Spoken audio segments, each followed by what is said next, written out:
Mamon yisroel saba, chapter The Trip to Jerusalem with Self-Sacrifice. Oy vey, how I loved Breslov. I gave my heart and soul to travel from Tiberias to Yerushalayim. At a time when I had no money and no bread or clothes for the children, I traveled to Yerushalayim, and the Breslovers were all poor. Can one expect to eat by poor people? Can one expect to receive money from them? Even a small amount? But they were very poor. I suffered. No money, no food. I would go to the store, but the storekeeper would not give me. Whether I was hungry or not, that was not his business. You want bread? Bring money. But I did not have money. I also did not have water. In Yerushalayim, there was a severe shortage of water. Today, there are springs, but then there was one spring for the whole city. In those days, there were two classes of water, water for washing and water for drinking. In the synagogue, one did not buy drinking water. One would buy water for washing at a low price. I did not have water to drink, neither bread nor water. So people saw that I was traveling to Yerushalayim. They asked, "What? How will you do it? To whom are you going? What will you do there? You will not even have bread to eat." I paid no heed to this. I gave all my effort. I needed to hear from Reb Naftali some words of Rabbi Nachman, and so from this one and that one. Every time there were new twists and fresh miracles connected with my trips to Yerushalayim. With no money, is it possible to travel? To go to Haifa or Yerushalayim, one needed money to pay for the travel and for the bread. But with God, everything is recorded. He keeps an accounting. God saw my heart. He saw that I traveled with hardship in order to hear some words from Rabbi Nachman. So he wrote to me, "My precious students, but I lived through and endured driving hunger. Nor did I have water. A trip like that is unique in all the world." One time, I met Rav Alter Sheikhet. He had a reputation of giving tzedakah, He had a reputation of being a tzaddik, of being great, a servant of God, who practiced charity and kindness. I wanted to travel to Yerushalayim, but had no money. Then I saw Rav Alter and thought maybe he will help me. I said to him, "Rav Alter, I have a request for you." "What is it?" "I need a loan of half a lira." Then he looked at me as if I were insane. What does he think? Am I wealthy? A financier? I have a half a lira to spare. In the bank there's half a lira. With me there's only small change. What is he saying? A loan of half a lira? He said, "Leave me alone. How could you have such arrogance to ask for half a lira?" I was very embarrassed. I said to him, "If you can't do it, don't give me." But he could not remove my request from his heart. He could not forget. I said forcefully, "I need half a lira." That he should lend me half a lira. He thought, when will he return it? I could give a grush, several grush, but not half a lira. In the end, he did not have any peace for me. Every time he saw me, he would say, "What have you done? Why did you do this to me? I have no peace of mind." He said he would think about it. Afterwards, he saw me in the market and called me over, saying, "I'll give you half a lira. Tomorrow or the day after, I'll give you half a lira." Well, the joy I felt. I already had the money to travel to Yerushalayim, but people did not travel straight to Yerushalayim. First, it was necessary to go to Haifa, and from Haifa to Yerushalayim. From Tiberias to Haifa cost half a lira, but I still did not have money for the trip from Haifa to Yerushalayim. In Haifa there lived one rabbi who had known Rabbi Nachman, and all of Haifa loved him. He would shave all the hairs of his head, not leaving hair to grow like most people. He was the only one in Haifa who did so. Also, his milk was exceptional in all of Haifa. People tasted the taste of paradise in his milk. I came to him, and his wife did not want guests. She said to him, "Guests? Take him to a hotel." "I cannot. I don't have the strength. I don't want guests." That's how it was. He took me to a hotel, prepared a bed for me, a meal and a bed. At midnight, we went to the village to be present in the milking shed, so that the milk would not be classified as milk of non-Jews. And I went with him. He had several packets of milk. He took one bucket, gave one to me, and we went together, talking about Rabbi Nachman as we went from house to house. Oh, one can see that it is hard to do a good deed. If he had given me money for bread or to send something home, he had a lot of money. His gift to me was the hotel, some food and half a lira. That he gave me, half a lira. I saw Breslov Hasidim from Poland. One of them had a factory. He was rich. He raised his eyes. Maybe he raised his eyes. Maybe it says he made wax, a factory of wax. He gave me a place to sleep, gave me food to eat, but money? He was miserly with money. I saw how one who does not have the merit is not given the opportunity to fulfill the commandment of giving charity. If he would have given me several liras to bring home, that I would have bread to eat. What was I asking for? Did I want luxury? Bread and clothing for the children. Oi, oi, oi. If only he had given. He should have given charity with great generosity. He had money. He earned a good deal. But he did not give. His donation was 10 grush. That is what he gave me. Why was he working? For whom? For what? But people have no sense. Regardless of how much a person earns and how much money he has no control over himself, over the money. That's the way it goes. It is also because I needed to traverse this passage to see what would become of me.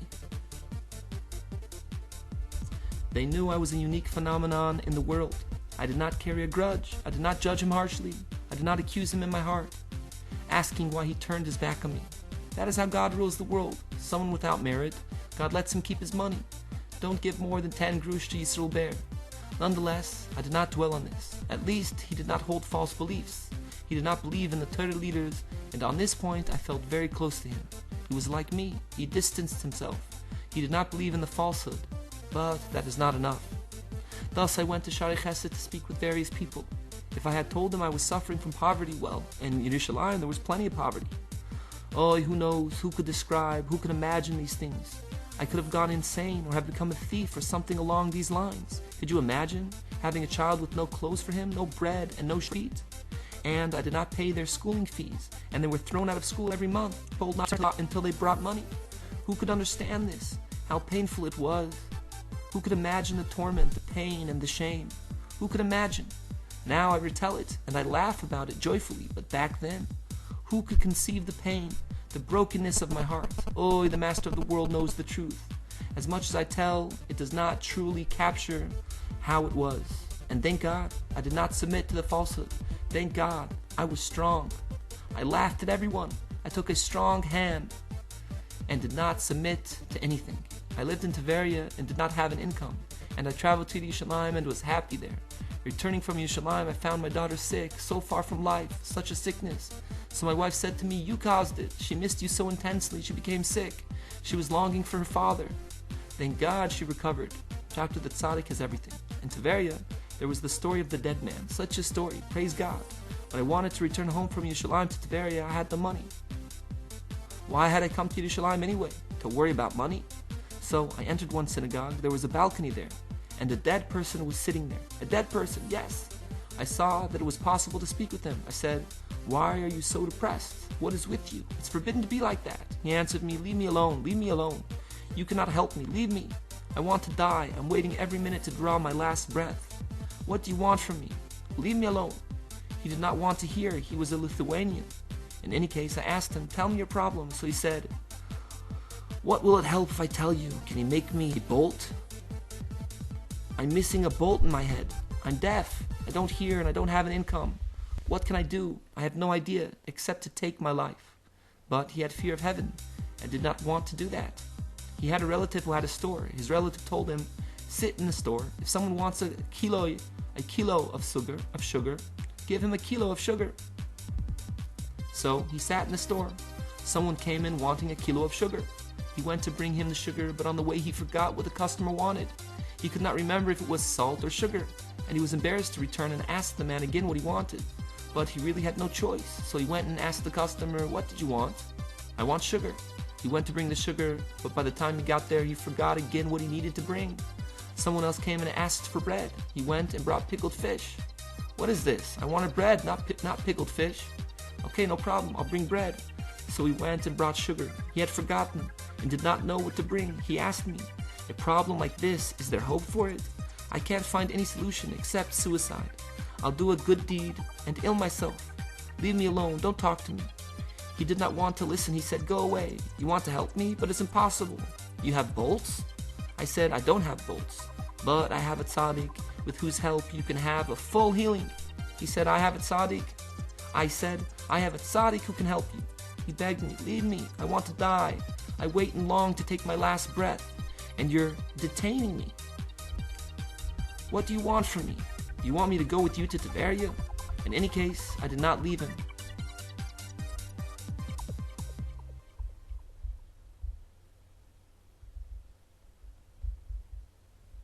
Anach Nachmo, Nachman Yuman.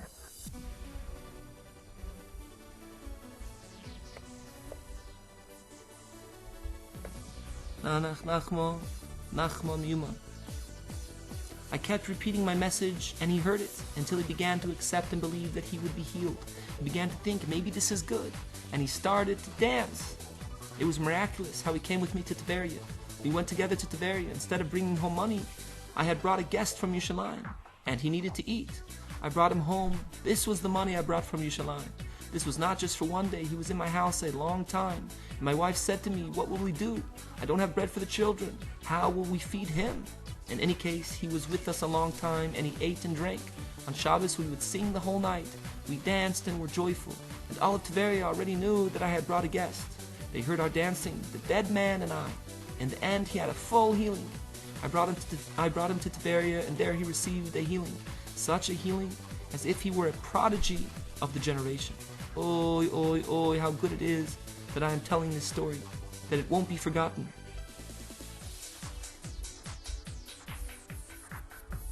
I don't know if the dead man is still alive, if he is in this world or the next. Now I don't know where he is. The story was well known in Tveria. The dead man was my neighbor, and he told everyone on Rosh Hashanah in Yerushalayim the story of what I had done for him. He had a healing, and afterwards got married with a good match. He had children and a good income.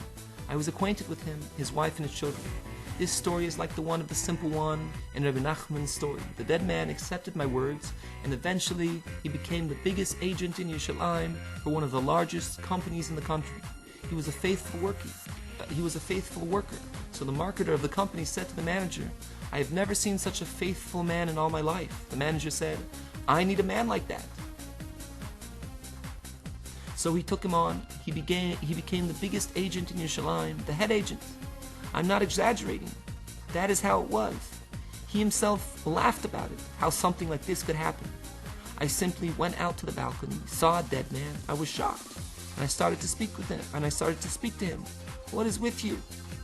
It was a miracle that he listened to me. I had thought there was no point in talking to him. Also, I did not promise him that he would be healthy. I said to him, maybe. And he gave himself over to me. I had spoken with all my heart, and it entered his heart. The words had an effect. He accepted my words, and he became healthy. Yes. He asked me, do you have bolts? The tzaddik has everything. I said to him, I know of a tzaddik who can give you a healing. He accepted this and was healed. He was really like a dead man. He was with me a long time, and each day he waited and looked forward to when the angel of death would come for him. The angel of death did not want to come. I danced with him in my house. How did such a thing happen? It was an awesome story. I did not believe he would be willing to accept. Oh, in Tveria on Shabbos there was such joy. The whole town had fear from the dead man I had brought. I brought a dead man to Tveria and revived him. He was all the honor I commanded in Tveria. He was a Lithuanian and believed in the Lithuanian rabbis. But he was a courageous man who held strongly by Rabbi Nachman, not listening to all the opposition and all the Tveria. Then all the town knew that I had brought another Breslover chassid. There were Rav Keduner and I. Now I had brought one more. I would always be giving him another book to read. I gave him Lekitah Tfilis and told him to sit and read with all his heart. All the days of his life he recited Lekitah Tfilis and became a tzaddik through it. Lekitah Tfilis creates tzaddikim. Lekitah Tfilis the world does not know, and they don't want to know. They think, what? Lekitah Tfilis? What will be with the Gemara? Chapter Rav the Foundry. I was the worst out of everyone. I was simple, a simple man, and worse than everyone. In Sfas, there was a very old man. They called him Rav the Foundry. He was a world-class scholar, a Torah giant, a giant of the generation, a holy tzaddik with great fear of heaven. He was a man of truth and courage. He was very critical of the rabbis. He sensed that they were not so sincere, so he did not respect their title of Rav. He spoke truth. He said to major rabbis that they were not worth anything. He would rise every night for Tikkun Chatzos and would cry before God profusely, shedding tears for the destruction of the temple. To this day he is well known. He published many books, and he was well known both in Israel and the rest of the world. In the winter, he would come to Tveria to take baths in the hot springs. So the yeshiva of Reb Meir Baal HaNes gave him a room in the yeshiva. I heard about Rav Foundry, that he was a brilliant scholar, very wise, and with great fear of heaven. I heard that he was staying by the Sfardis, so I went to him. This was already after I became Breslov.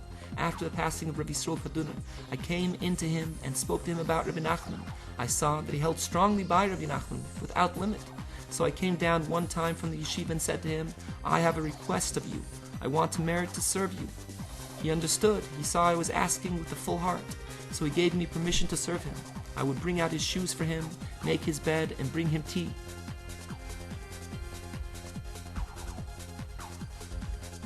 I served him, yes, well. Several days passed. I prayed sometimes with the Sfardis. I prayed as I had seen Rabbi Yisroel pray, true prayer.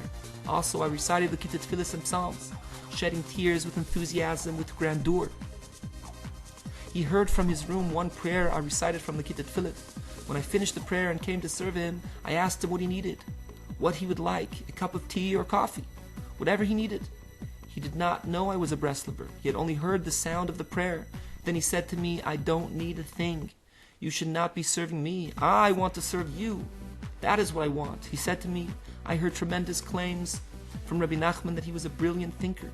But what I am hearing from you, I had no idea. Now I need to be your servant. I don't want you to serve me. I want to serve you. He called me Rebbe, as if I was his rabbi. He was a worldwide Torah prodigy, and I was a commoner, and he said to me, I don't want anything. I want to stand up in your presence. I continued to come to see him every day, but I did not merit to serve him because he did not want this under any circumstances. I was 22 or 23, and he was elderly, and such a scholar. I was simple, a simple student. We had a bond, and I saw that he would speak to me about various matters. And I adapted myself to his outlook. He had certain issues about which he needed someone to consult with. So he consulted with me, and I told him the truth. So he perceived that I was a man of truth, who spoke the truth. I told him that I was from the Chassidim of Breslov. I told him how I suffered. He said to me, a Chassid of Breslov is a very precious thing, a very important thing. He took interest in me and asked me, what is the state of your livelihood? Do you have a livelihood? I answered, I am a yeshiva student. I learned in yeshiva, and after I became Breslov, the yeshiva no longer wanted to support me. But nonetheless, they could not expel me, being that I had learned there since the age of bar mitzvah. So I explained to him that my life was such in great adversity, and I told him that the yeshiva gave me less than all the other students because I was a Breslover. He knew that they were opposed. I asked him to speak to them, that they should give me bread for my small children. He heard this, and several days later, the Ashkenazic rabbis came to visit him and wanted to take him to see their yeshiva, the Ashkenazic division of Rabbi Meir Balanes. They came to him with honor and praises. They were three, the Rav, the caretaker of the yeshiva, and one other man. They spoke to him, and he asked them, why do you give this man less income? He was a strong personality, a man of truth. He asked them to have mercy, to give me a raise in salary, to give me bread for my children to eat. He said, I want you to give enough to Yisroel Bear so that his small children will have bread. They said to him, he's a man of value, an upright man, a man who serves God, but he spends all his time saying psalms and prayers. That is not a yeshiva student. Yeshiva is for scholars. He does not follow the time schedule of the yeshiva. He goes out in the hills. What we give him is only out of compassion and mercy we have on him. Then he became enraged with them and told them that the psalms I recited were more important to God than their high-brow intellectuals. They said, we give to every Jew, only not to Breslov. What, Yisroel Bear? It is forbidden to help him. He learns Breslov books within the yeshiva. He learns the Kita Halachas every day. It's forbidden to have mercy on him. You don't know that he learns Breslov books? We won't give him anything. I was not considered a yeshiva student. The superintendent said to Rebbe of the foundry, we will listen to you on every point, except for this. We are ashamed of him. We don't want him. Better that he leave. They said they would not give, but they feared him. He was a strong person, and he was not ashamed even before great holy people. He had a high reputation and was exceptional in Torah, and also a compassionate person. So they decided to give half a lira per month. Oy, oy, oy, oy, oy. One time, the head of the Mizrahi movement came to the yeshiva and saw Yisroel Bear with Lakita Moran. So he asked the managers, is this a Breslov yeshiva? God forbid, what are you saying?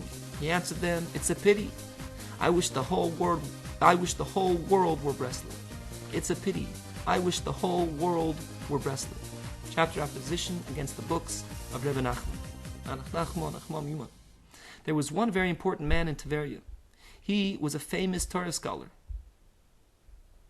I was his neighbor in the yeshiva, and he was like the Rebbe of the Hasidim. They came to Tveria frequently to see him.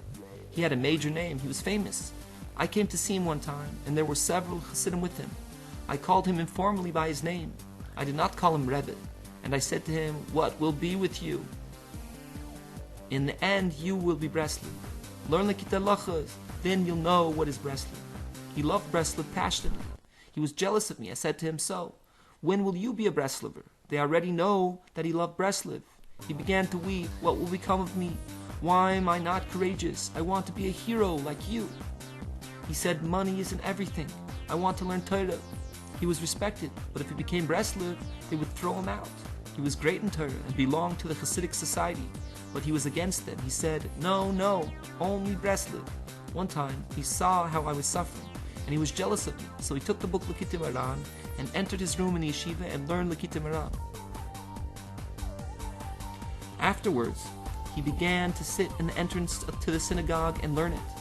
This caused a great commotion in the yeshiva. He's learning Lekitei Moharan. They asked him, "What are you doing?"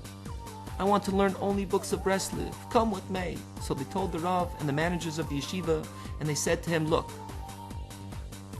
if you want to be Breslov, you can be. Just know that you will receive a salary comparable to Yisroel bears. Ask him how much he receives. He gets 2 liras per month. You will get 2 liras a month like Yisroel bear." Then he said to me, "How is it possible to survive? I receive 20 liras a month and it's not enough for me.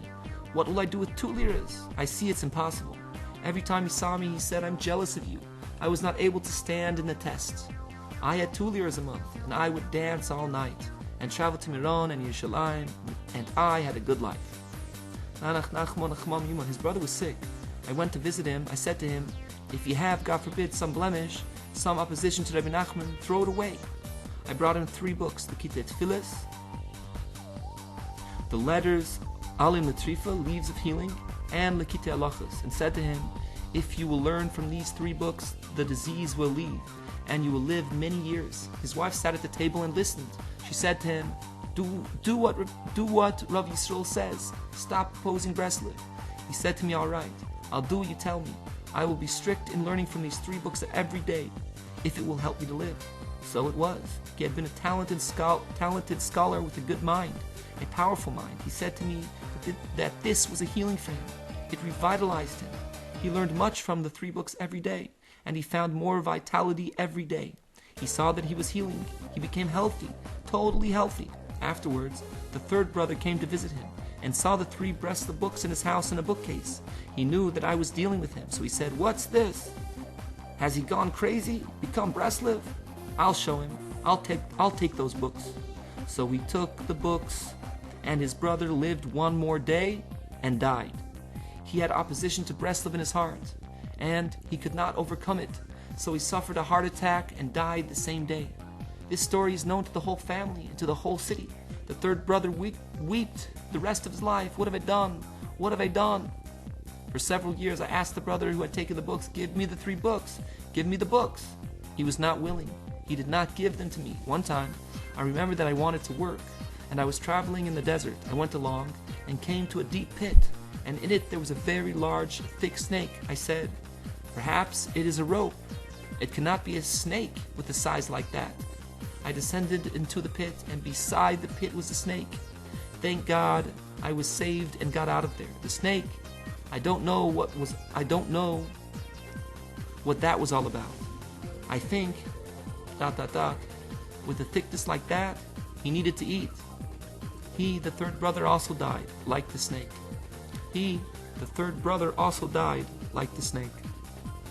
Chapter, Warning Letter.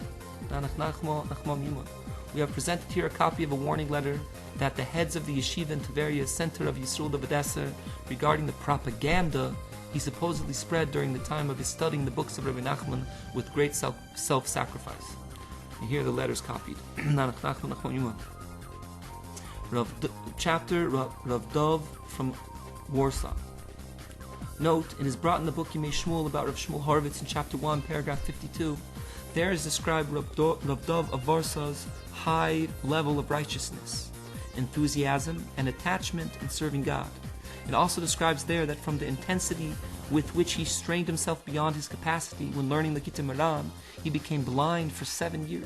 Rav Dov from Warsaw sanctified the name of Rabbi Nachman in public with self-sacrifice during the period of the opposition, and gave strength and support to the rest of the community on both the physical and spiritual levels. I saw Rav Dov from Warsaw. He was a brilliant scholar, but they did not listen to him. He was a Breslover Chassid. He came close to Rabbi Nachman through the stories. He came to the Rav Nosson from Travich in Russia, in Sfas, in order to honor him on the festival. Then he went to the bookcase and took out a book. It was the stories of Rabbi Nachman. He saw a fragment of a story and immediately said it was a new wonder that had not been revealed in the world. That is what he said. Rav Dov from Warsaw. He saw that it was a lofty wonder that had still not been revealed in the world. He understood for himself. He only saw a fragment of a story. Already from that he said the redemption has already come. He had the mind of a genius, a great mind. But from the time he discovered Rabbi Nachman, the world of Breslov opened to him. The Likutei, the other teachings and the stories. He said to me, if Rabbi Nachman had not written the stories, even so, he would have been a novelty. Alternate translation, if Rabbi Nachman had only written the stories, even so, he would have been a novelty. Clarify. He said to me, no learning is hard for me, except for the Likutei. When I study it, I must fasten a belt around my head. If not, it would explode. That is what he said to me. If not, my head would explode. He would not have been able to live. Yes, he fastened a belt on his head. If not, he would not have been able to learn the Likutei. He was a world-class scholar. He had the mind of a genius, of the redemption. He knew all the Torah. He did not need to learn the Torah. It was all in his heart. He was with Rav Yisroel Kaduna and with me, and he really gave all his life. Also, Rav Shmuel Horovitz learned with him free of charge, without pay. I spoke with him the way we are speaking now, like friends. We spoke sometime, and he respected me. He was already very elderly, and he would rise before me and give me great respect. We were intimate in friendship like one body. He respected me as if I were Rav Dov from Warsaw.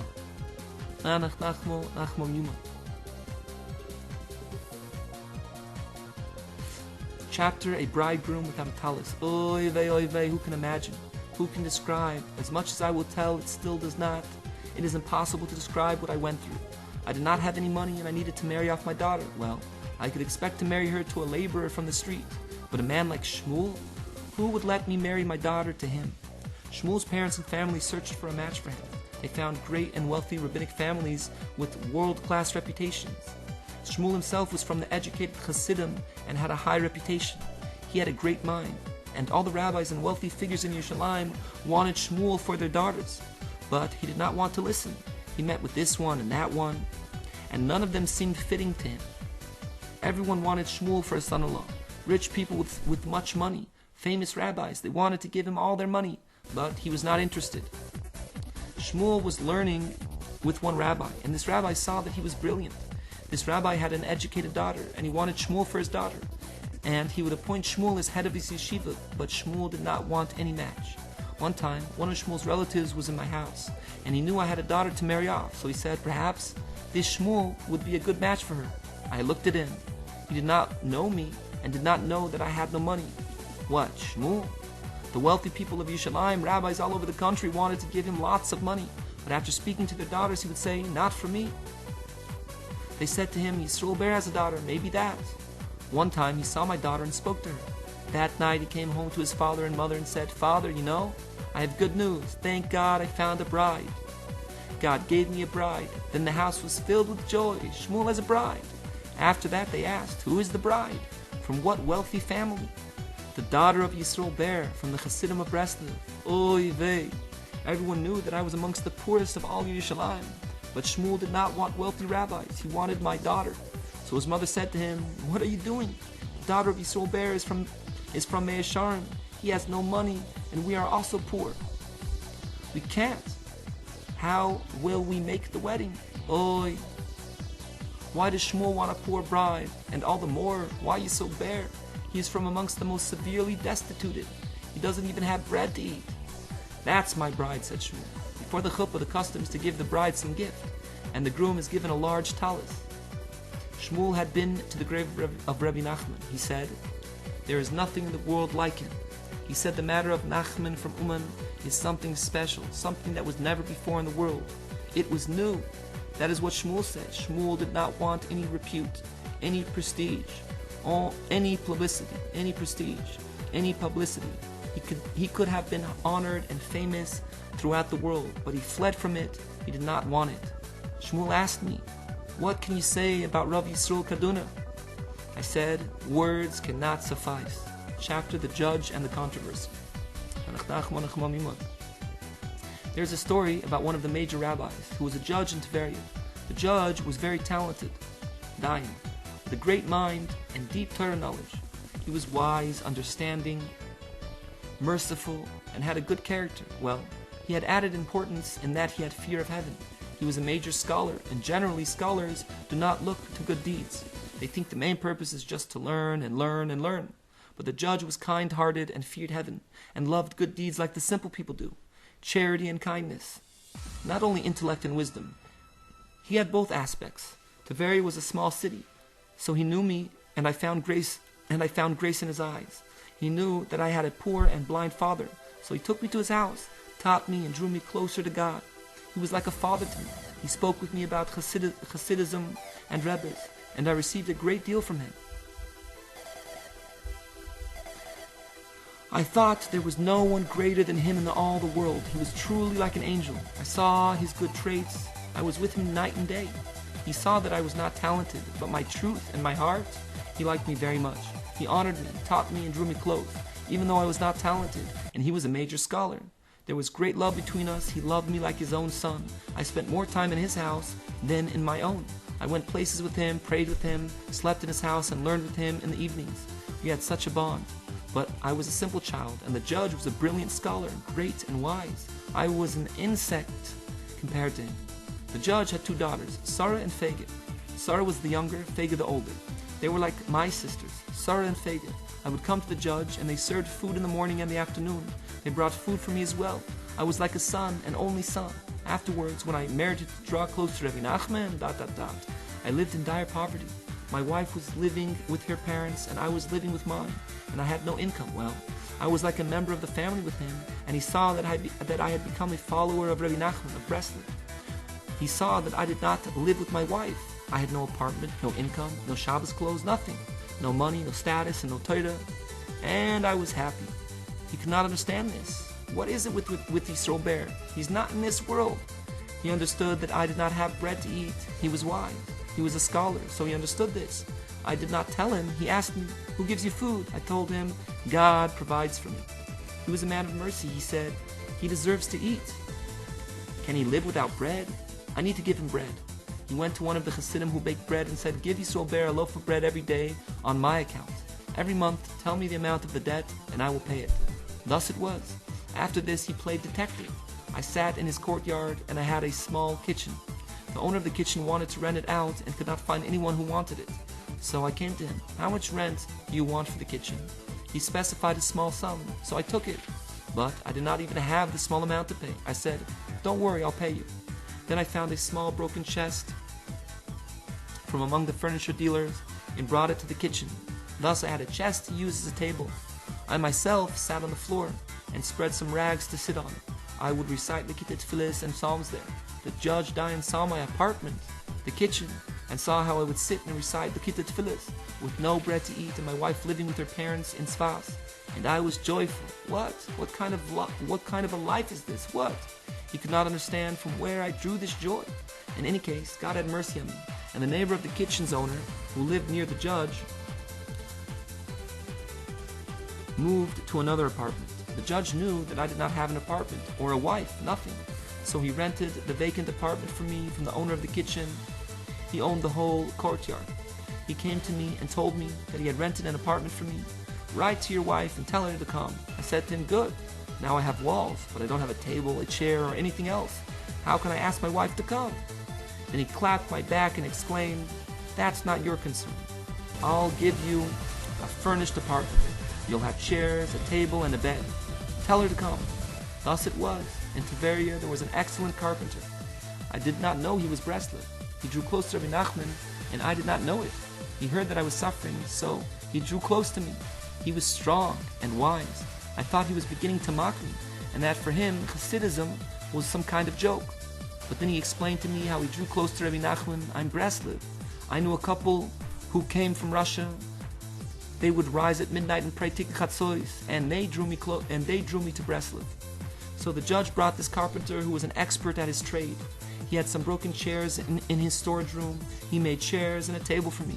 This furniture was a novelty in Tveria, and now I had chairs and a table. The daughters of the judge saw that he delighted in me and loved me even though I was simple. He himself did not know why he loved me. He himself did not know why he loved me so. His daughters would come by, and I brought my wife. She did not have an outfit for Shabbos, no dress. So his daughters said, "You brought your wife, but she has no shoes, no dress, nothing. This needs to be taken care of. Imagine a wife without decent clothes or shoes." So the judge saw that she had nothing. The Mukhtar of the town of Tveria was a man called Yaakov. He was an expert shoemaker. Like the carpenter had excelled in his field, so Yaakov excelled in his. People waited a long time for a commission from him. He did not accept just anyone as a customer. He was very expensive. He worked so hard on every shoe, and the shoes were strong and beautiful. So the judge sent me to Yaakov, the most expert shoemaker in Tveria. Then there were not stores or ready merchandise. When one needed shoes, one had to wait for an appointment, be measured, and have the shoe made according to the measurements. One needed to wait 2 or 3 weeks for one's appointment. I went there, my wife had no shoes, but I needed an appointment. Several weeks wait. What would be? So I came to him and told him, "The judge said you should give me a pair of shoes according to these measurements." He said to me, I happen to have shoes in her size ready. You don't need to wait." So he gave me the shoes, and they were beautiful and very well made, and the right size for her. So the second Shabbos, my wife already had shoes, thank God. Next, the daughters of the judge came to him and said, "She doesn't have a dress for Shabbos. We need to make her a dress." So the judge sent me to some dealer in scraps of cloth, and the dealer chose some large scraps so that there would be enough to fashion a dress from them. My wife was a seamstress. She sewed it, and so she had a dress for Shabbos as well. The judge heard my Shalom Aleichem, Eishes Chayil, and the Zama B'Shvachim, songs traditionally sung at the Shabbos evening meal. It won him over completely. He exclaimed, "What? Yisroel Bear is not a scholar and doesn't know what is Shabbos. He doesn't know a thing. How can it be?" He poured out his heart to his daughters, "Yisroel Bear, Yisroel Bear, Yisroel Bear." He was a major opposer, but nonetheless he loved me. His daughters also esteemed him highly, knowing that he was a formidable scholar with a great mind. But he said to them, "I am ashamed before Yisroel Bear. I see his Shabbos, how happy he is, even though he has hardly anything to eat. I don't know how he lives." It was a magnificent affair. His daughters saw his opposition to Breslev, and they saw my Shabboses, the songs and the joy, and they saw that I had nothing. So they protested to the judge on my behalf. "How can this be? Why doesn't Breslev find favor in your eyes? We see that he serves God with such dedication. He's always happy. What is this? How could someone oppose such a Jew who sings Eishes Chayil like he does?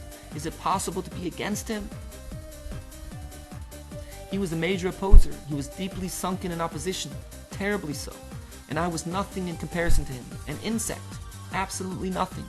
But he was confused. He saw with his own eyes my Shabbos and his. How could one be in opposition? He suffered. I caused him heart disease. There were Hasidim who were the biggest opposers, and I gave them such trouble. Their yeshiva had a name more prestigious than all the yeshivas, even those in Yerushalayim. And the yeshiva gave me 2 liras instead of 10, 12 or 15. They gave me 2 liras. Then they said they were giving me that merely out of mercy because he has small children that he needs to support. But he's not a yeshiva student. He doesn't even learn Gemara. He learns the Kitta Maran, the Kitta Tfilis, and Psalms. That is a yeshiva student. But that Lekita Maran, Lekita Tfilis, and the Psalms, they gave them a lot of trouble. The daughter of the judge, Sarah, she saw how the judge reacted. "I annul myself to Yisroel Bear," he said. "I see his Shabbos, the songs, the joy of Shabbos. I have an income, I have everything good. but I don't have joy. So Yisroel Ber needs to be my Rebbe. His children know how he spoke. Only Breslov, Breslov, Breslov. When I left to go to Miron, he accompanied me as one would accompany a world-renowned scholar leaving the city. He accompanied me along the way with such love, such joy, but no one else knew, only us. My wife was in Sfas and I was in Tveria, and we did not have clothes nor an apartment, nothing. The judge, he gave me an apartment, furniture, a table and chairs. He had self-sacrifice for me. He had battles with the managers of the yeshiva. They were opposed to Breslov, and he said they needed to accept me into the yeshiva and give me a higher stipend. He was always at war with them. He did all he could for me, but he was an opposer. And when he spoke about Rabbi Nachman somewhat disrespectfully, I stood up and stalked out of the room, slamming the door behind me. No, don't speak to me anymore. I don't want to see you. I don't want any connection with you. He saw this. He was reduced to a child. What? Who ever heard of such a thing? Someone who gives him furniture and an apartment and he speaks like that? So he remained sitting there. After that, I did not come to visit him that evening. His custom was to pray at sunrise, but he did not have a minyan. His Hasidim would pray later in the morning, 9 or 10. He did not pay heed to this and did not wait for them. He went to pray with the Sephardi Jews, and while he was praying,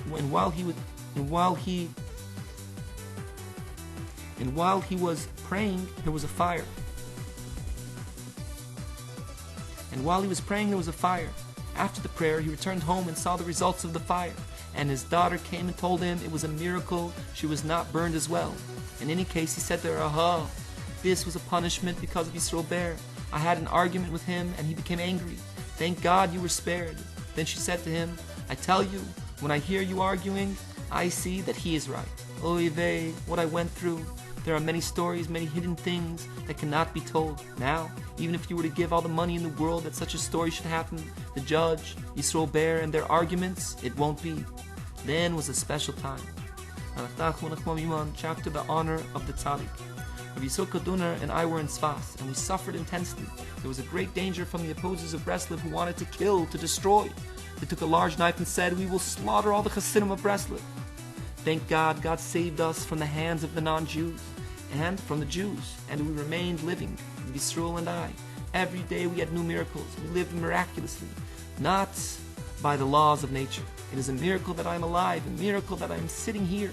My father-in-law wanted to kill me and Rav Yisroel because we were Breslov. He was determined to slaughter Rav Yisroel, the non-Jews, murderers. My father-in-law had 2 Arab friends. They bought animals, and he had a connection with them, and they could potentially kill many Jews. Rav Yisroel would pass all the time through the fields, night and day, to do his bodedis by the grave of Rabbi Shimon and Miron, and my father-in-law said he would kill him. He gave the Arabs money and told them to kill Rav Yisroel. They would find him as he was traveling and kill him, and nobody would know about it. I'm not joking. The Arabs were afraid. They could not do a thing to him. He was saved. One time, Rav Yisroel entered some house, and my father-in-law was there. He was sitting on a heavy metal chair. Rav Yisroel came into the house, and my father-in-law rose and lifted the chair. He was an ogre? He was an ogre? He wanted to smash the metal chair on Rav Yisroel's head, but God had mercy and made a miracle. The owner of the house managed to block him, and Rav Yisroel's life was spared. The owner would not allow this. He said, "Not in my house." He returned the chair to its place so that my father-in-law would not hit Rav Yisroel. But my father-in-law nevertheless hit Rav Yisroel that he should leave me. He said he would kill him if I did not leave his daughter. He said he would kill him if I did not leave his daughter. One who comes to kill you, kill him first. You want to kill my daughter, so I will kill you. Rav Yisroel was in great danger. My father-in-law grabbed him by the beard. He did not want to let go of it. He ripped out half of his beard. Rav Yisroel suffered intensely from this, but my father-in-law had a terrible punishment. In that moment, he died. I was in the home of my father-in-law. He suffered. It was on Wednesday or Thursday that he ripped out the beard. On Thursday and Friday night, he said he did not feel so well. And on the morning of Shabbos, his soul departed. I remember his funeral on Saturday night. His wife was left a young widow with 10 children, old and young. Thank God I helped them however I could. The man died leaving 10 small orphans, and they worked for nothing under the wealthy. These small children suffered without limit from their father who humiliated Rabbi Yisroel. He suffered. He and his orphan children. The whole family suffered from this. Who can imagine what they suffered? He did not know this was so serious. He was a big opponent of Breslov, and he humiliated and tormented Rabbi Yisroel a great deal, so he suffered bitterly for it. I saw his end, and it did damage to the whole building, all the apartments. God have mercy, such curses, oy vey, ay.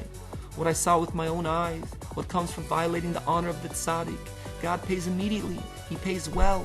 I saw with my own eyes what one suffers when one does evil to the tzaddik, when one humiliates and causes him pain. Oh, God have mercy, it is worse than all the sins in the Torah, worse than everything.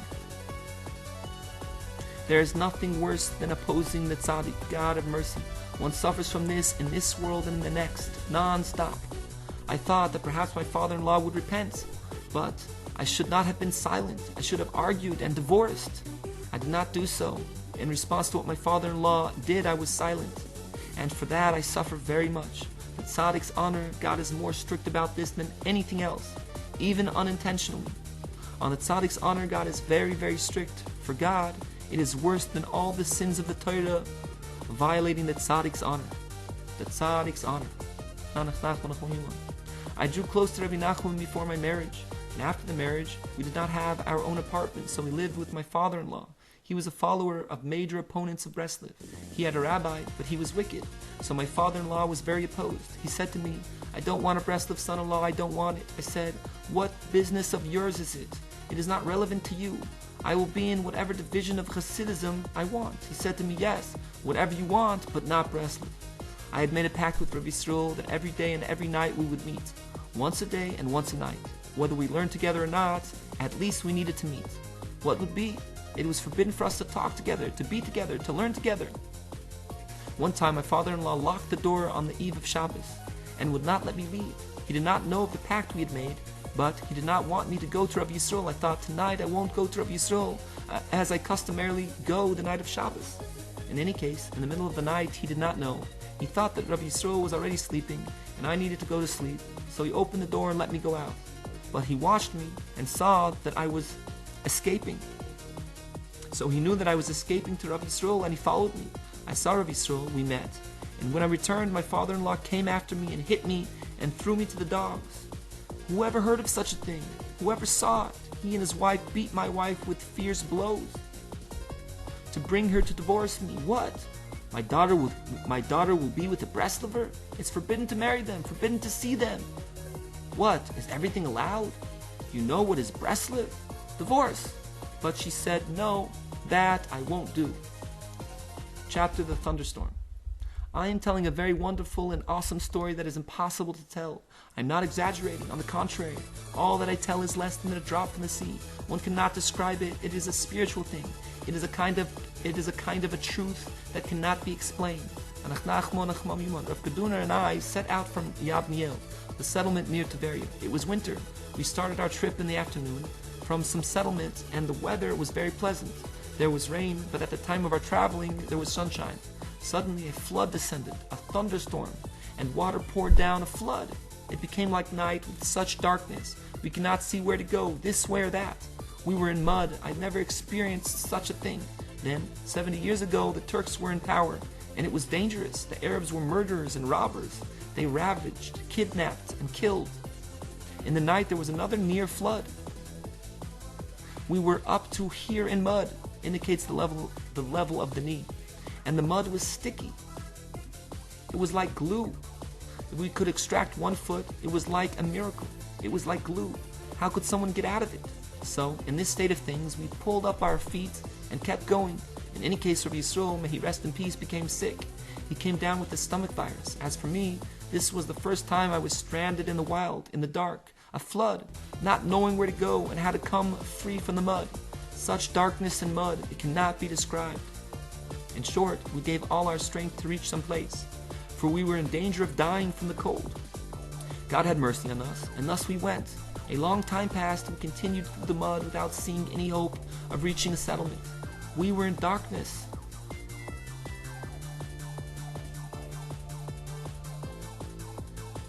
Not knowing where to go. whether one direction or another. We did not know where to go. In any case, we summed up all our resolve, and thus we reached a place. Suddenly, I saw a light from afar. Back then, there was no electricity, only gas lights. But through a window I saw there was light in a house. Then I said this must be a settlement. But how would we get there? God had mercy on us, and we reached the house. The farmer there saw us covered in mud, so he brought us into his house. And we entered a room. The room became filled with mud and water. Then we said we need some tea to warm our stomachs and our feet. Then he said we have a stove. There is a large water heater sitting on it. We'll give you as much tea as you like. So with God's kindness, we had tea and a room. We were on dry ground in the room. We prayed the evening prayer as if nothing had happened, as if there had been no mud, as if all that had happened had not happened. Even though we were utterly exhausted, yes, God creates anew. We were like new beings. But I felt then that I was so exhausted and weak. My whole body ached, every limb. I just wanted to lie down. I thought if only they would give me a place to lie for a month. Perhaps after that I would begin to move again. I would not ask anything of them, just to lie down. In the evening, we had something to eat, but I just wanted to get to bed. I had no interest in eating or sleeping, only to get to bed. I asked the owner of the home I would like to lie down, so he gave me my bed, and I collapsed into it like a dead man. Oy, oy. Rabbi Yisroel, before going to sleep, had several words to say to God. Is that how one treats one's soul? One needs to confess, to speak to God. The soul needs to emerge. This is the message Rabbi Yisroel gave through his actions. In the end, after finishing his confession and saying the Shema, it was as if nothing had happened. His recital of the Shema was with such intensity. Hear, Israel, and you will love the Lord with all your heart. Well, I thought to myself, tonight I cannot rise for chatzos. After being through a flood like that, how could someone rise for chatzos? Tonight, no chatzos. But he had an iron will like a lion. He rose at midnight, and I could not understand, on the level of nature, how he could do it. Our bodies were so utterly broken and tired. But he rose and began praying chatzos. I heard him praying, but I could not move a limb. I wanted to get up. How could one sleep through such a chatzos prayer? How? I could not move a limb, so I lay there. But thank God I heard his chatzos. In the end, I summoned all my strength, got out of bed, and stood up. Come what may. Rabbi Yisroel was sitting at a table. I approached the table, and a fear came upon me. I saw his face. It was burning like a fire. I approached the table, but before I got there was an earthquake. The table and the whole floor shook. The floor shook, the table shook, and Rabbi Yisroel shook. He was shaking, and the table and floor shook from his shaking. Afterwards, the time for the morning prayer arrived. Rabbi Yisroel prepared for the prayer. After such an intense chatzos, he prayed in such a way that the entire village could not pull themselves away. Each one had work to do. They were farmers, and all of them surrounded our house from the sound of Rabbi Yisroel's morning prayer. They just stood there listening to the prayer of Rabbi Yisroel. I remember how Rabbi Yisroel prayed. He reached the blessings preceding the Shema. To the blessed God they give pleasant praises.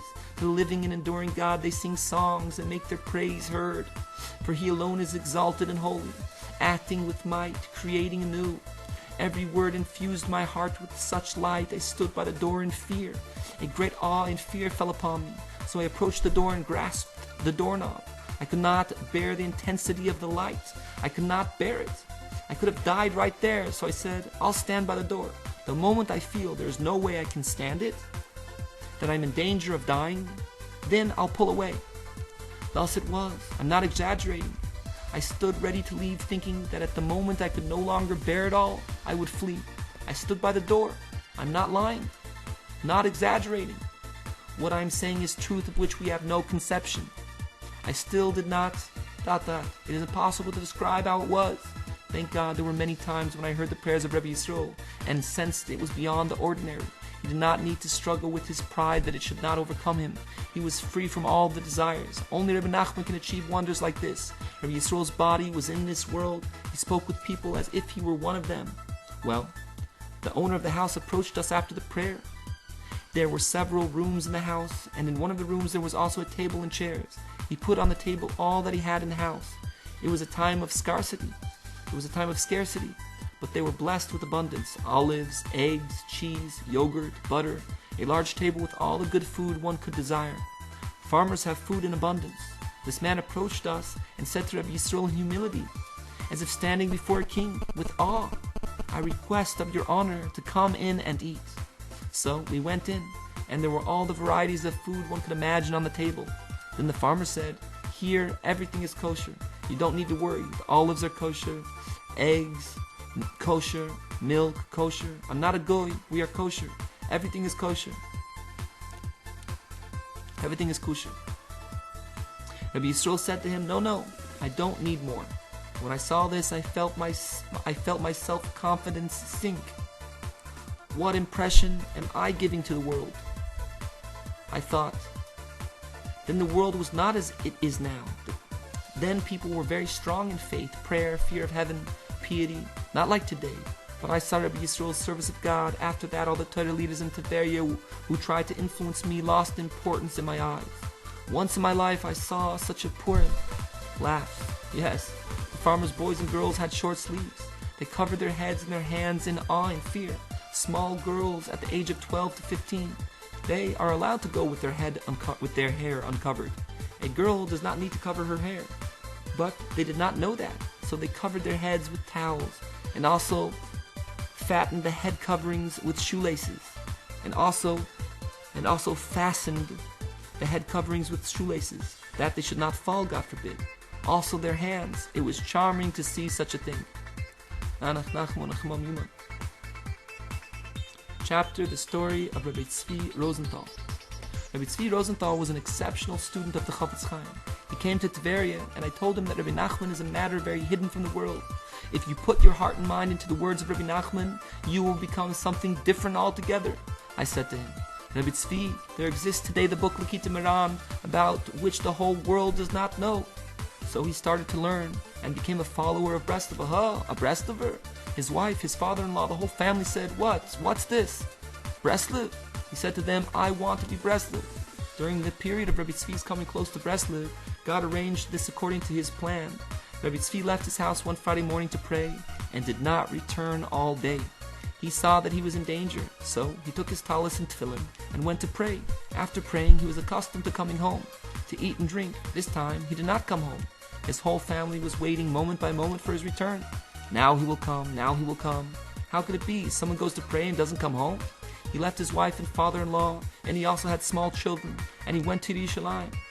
The entire town came to me, asking me to tell them where was Rabbi Tzvi.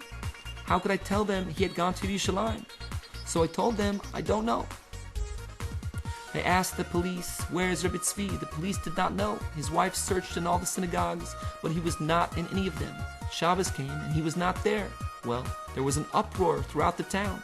Rabbi Rosenthal went to pray and did not come home. What these Breslovers do? On Friday, the eve of Shabbos, they took away Rabbi Tzvi. He has a wife and children. He disappeared. Who knows where he is?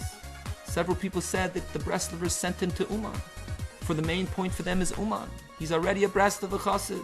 Others said, perhaps he's in Sfas, perhaps Yerushalayim. In any case, they did not know where he was. But one thing was clear, Rebbe Hirsch was lost, disappeared, and not with us.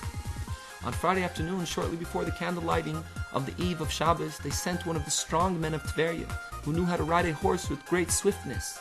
They sent him to Tzfas. Rabbi Tzvi had family there. They thought that perhaps there had been an argument in his house, and he had gone to Tzfas.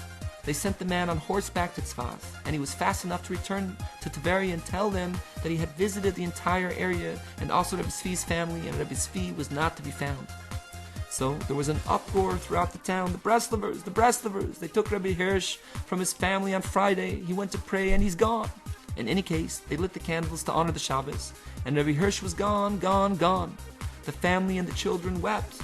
What is Shabbos? Where is Rabbi Tzvi? His wife and my mother, and also my wife, they went to the house of Rabbi Yisroel and threw stones. Where is Rabbi Tzvi? Where is Rabbi Tzvi?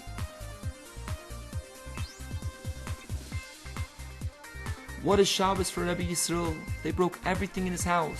They paid no heed to the violation of the Shabbos. They broke a barrel of water so that three or four cobs of water spilled into the house. They threw all the stones into the house. Well, one needs to sleep at some point, so they took a break to go to sleep. But in the morning, everyone arose and cried, "Where's Rebbe Tzvi? What? The Breslovers made such trouble. The Breslovers make such troubles. A person could get killed. What is this?" In any case, on Friday, they already went to the Mukhtar, and the Mukhtar sought cases like this because he loved money. He would be able to make money from the family of Rebbe Tzvi and from mine, so he would profit well from it. He said to his wife, "With the Breslovers, anything is possible." I think they sent him to Uman. He's not in Yerushalayim, not in Sfas. They sent him to Uman. At that time, the British were at war with the Turks. It's a spying mission with the Breslovers. It's a spying mission. With the Breslovers, war is not a factor. In any case, my mother and my wife and family all came to the prison and saw me through the windows. They said, "How are you? You left in the middle of the prayer service." So several hours passed. Then the main sergeant who commanded the policemen, he knew that with the Mukhtar, he had a good friend. What he commanded him, the Mukhtar would do. This traitor, the Mukhtar, he already knew what to do. He came and brought me out of the prison. The top officer, the general, spoke to me harshly. He was a general. He said, "Tell us, where is Rebbe Tzvi?" Before this, they laid me on the floor and raised my feet up and tied my hands with a rope. They had heavy metal rods. One policeman stood on one side and another on the other side, and my feet were suspended above. They said to me, "If you tell us where is Rebbe Tzvi, good. If not, you'll die. We'll beat you with deadly blows." My family could hear how they were talking to me, and they feared that if I were beaten, I could die. Arab policemen are likely to give fatal blows. My mother and wife were sobbing. The men tied me, lying down with my feet suspended, and they were clutching the rods. And the general said to me, "Tell us, where is Rebbe Tzvi?" I said, "I think he went to Yerushalayim." Then he said to me, "You know, we will send someone, a soldier. If he is not found, we'll kill you. You'll die. We will beat you to death. Tell us the truth." So I said, "That is the truth. God knows it is." Then they left me alone and sent someone on Shabbos to Yerushalayim to search for Rebbe Tzvi. Rebbe Kaduner and I were in danger. They claimed that we were spies. Russia was at war with the Turks, and the Turks said we had sent people to Russia. We were in danger of being accused for spying. There were heavenly miracles. In any case, on Saturday night they found Rebbe Tzvi in a Fula and said to him, "Know that Yisroel Bear and Rebbe Yisroel are in prison. They are in great danger. Come back with us. We will take you to the car." When he heard we were in danger, he went with them, and they returned to Tveria on Saturday night. But my family wanted me to be freed from prison, so I could go home. And according to the law, no prisoners were allowed to leave in the night. Someone in prison had to wait until the morning to be released. In the night, no one was released. But the Mukhtar and the general, they knew what to do. They freed me on Saturday night. But I forgot about the 3 wealthy people of Tveria. They were from the new Zionists, and they made a joke out of all Judaism and out of the Torah. But even so, they were born in the land of Israel. The oldest had a flour mill. He was an important and wise person. His family, his father and grandfather were Hasidim. So he wore a shtreimel, tipped to the side, according to the fashion. He would wander about with 2 other friends. He was not old, but he was old compared to them. His name was Yisroel ben Zalman Zuninis. His name was Yisroel ben Zalman Zuninis.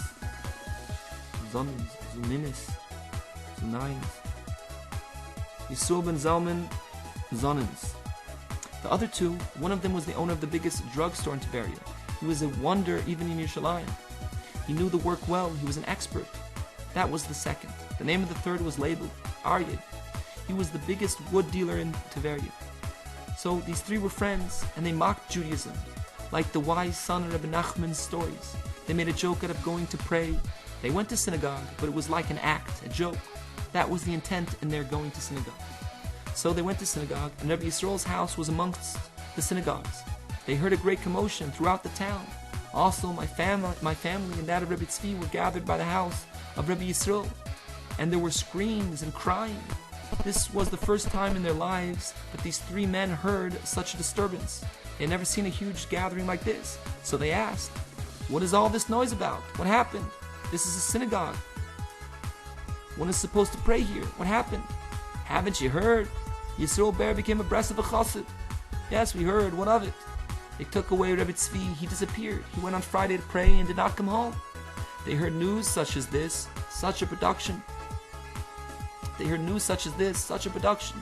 They went to Rebbe Yisroel's door, but it was locked. He locked the door. He prayed the morning prayer, such a prayer. Oh, I did not hear his prayer, but I was told it split the heavens, such a prayer.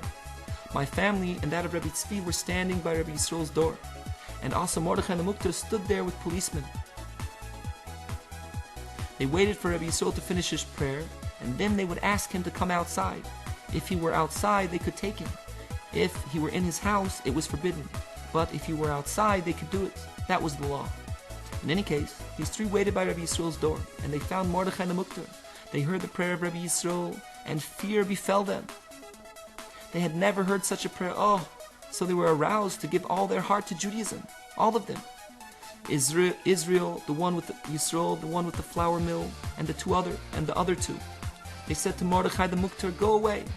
They outnumbered him. He was afraid of them. They were not ordinary people. They told him to leave, so he left immediately. They stayed there. They did not go to the synagogue to pray. They waited until Rebbe Yisroel finished the standing prayer of Shabbos.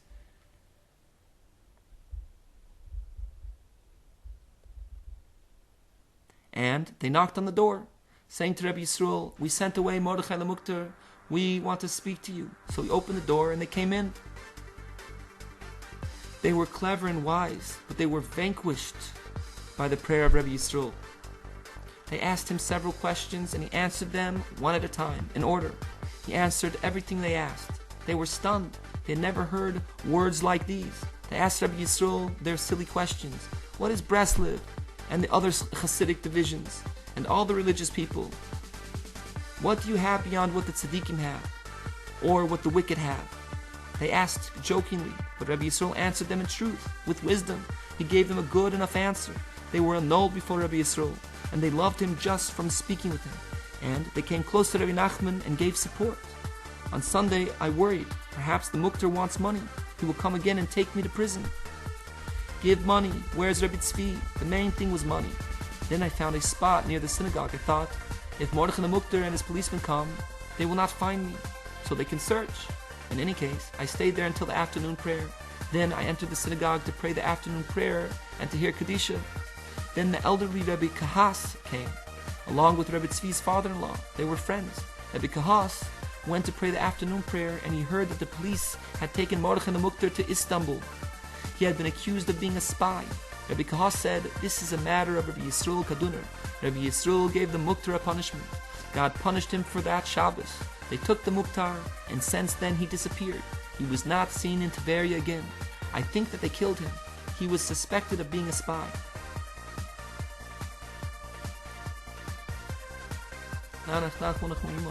This was the period of the English. They were at war with Turkey. Here in Israel, the Turks ruled. Also in Syria and Lebanon. The Turks were everywhere. The suspicion was that Mordechai was a spy. He was spying on everything connected with the Turks and delivering it to their enemies, the English. In short, spying. So after several hours, the police came and took him to prison. From that Sunday until this day, he did not return to Tveria or even to Israel. He left a wife and children, and no one knew his whereabouts. Perhaps they killed him. It was not known. Tveria was left without the Muktar, without Mordechai. He gave Rebbe Yisroel a Shabbos like that, so he was given a Sunday like that. That they took him to Istanbul, and he never returned all his life. Also, the general who brought me out of the prison to beat me savagely, he also loved money like Mordechai the Mukter. It was he who invented the claim that we were spies, that we were sending people to Russia, to Uman. So, on Sunday, they sent him to Istanbul. He's a spy, and he never returned to Tveria. The Sfardis are a people unto themselves. They don't know about the affairs of the Ashkenazis, and the Ashkenazis don't know about the Sfardis. They were like two separate religions, the Sfardis and the Ashkenazis. One did not know from the other, but the story of Rebbe Tzvi spread throughout the city. All the Sfardis knew that Rebbe Tzvi went to pray on Friday morning and did not return. There was an uproar throughout Tveria among both the Ashkenazis and the Sfardis. Everyone was talking about Breslev. What is this? This is an incredible story, the likes of which we never heard before. How could one do such a thing, to go to pray Friday morning? and not come home? Oy, when I remember the story of Rebbe Tzvi on Friday, the eve of Shabbos, I become a new man. Whoever heard of such a thing? One goes to pray at sunrise, not saying a word. He goes to pray and is lost, disappears, nowhere to be found. Whoever heard of something like this? Everyone said this could only be a Breslover story. The Breslovers are capable of such things. The whole world does not know. There is nothing like this in all the world, only in Breslov. Oy, the story of Rebbe Tzvi Rosenthal is a wonder, a beautiful story. From generation to generation, they will recount the story of Rebbe Tzvi Rosenthal. When the Mashiach comes, they will also tell it, and there will be great rejoicing at how Rebbe Tzvi went on foot to Yerushalayim on Friday. This story needs to be published and posted throughout the city to publicize that there was a man such as Rebbe Tzvi Rosenthal.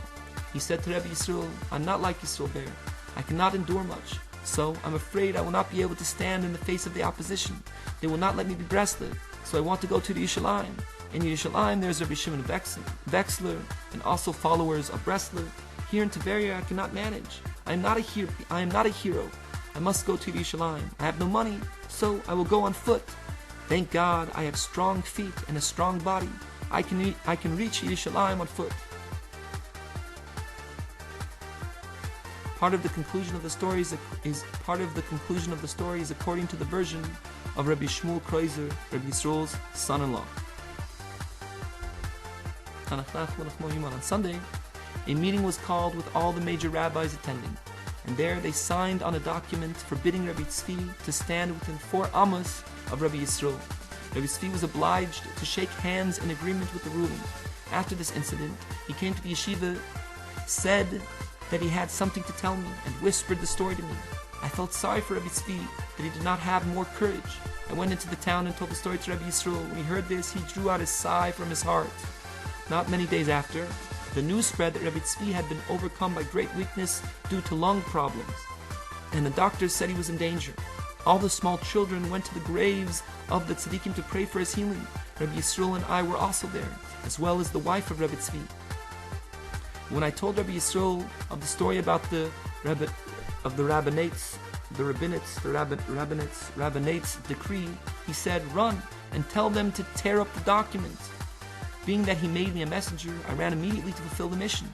I found there his whole family, as well as the very elderly Rebbe Kahos. When he heard what Rabbi Yisroel had commanded to do, he said to the father-in-law of Rebbe Tzvi, "Listen to what he says and tear up the document." But his father-in-law was not willing under any circumstances. In the night, I saw Rebbe Tzvi in a dream. I went to the mikveh, and he came, telling me he had received a letter forbidding him to talk to me, forbidding him to be Breslov, and he had agreed to it. So I said to him, "What have you done? Why did you do that?" He answered, "My handshake had no significance until I would actually carry out the agreement." He answered, "My handshake had no significance until I would actually carry out the agreement." It is like one who vows to break the Shabbos. The vow is irrelevant because we are already under oath to observe Shabbos. He said that now he would not listen to the rabbis, come what may. He regretted. He had signed, but he had broken the agreement. Afterwards, he went with me to the mikveh, and some people saw us together, but thank God we were saved from them, thank God. Afterwards, I realized it was a dream. We had not really been at the mikveh at all. But then I heard the cries of Rebbe Tzvi's wife, "Rebbe Tzvi has died, Rebbe Tzvi has died." He had lived several days, fallen ill, and he died. He was a true hero. He said that even if he were to die, he would be Breslov. He was a true hero. He was a true hero. He said that even if he were to die, he would be Breslov. Na nach nach mo nach mo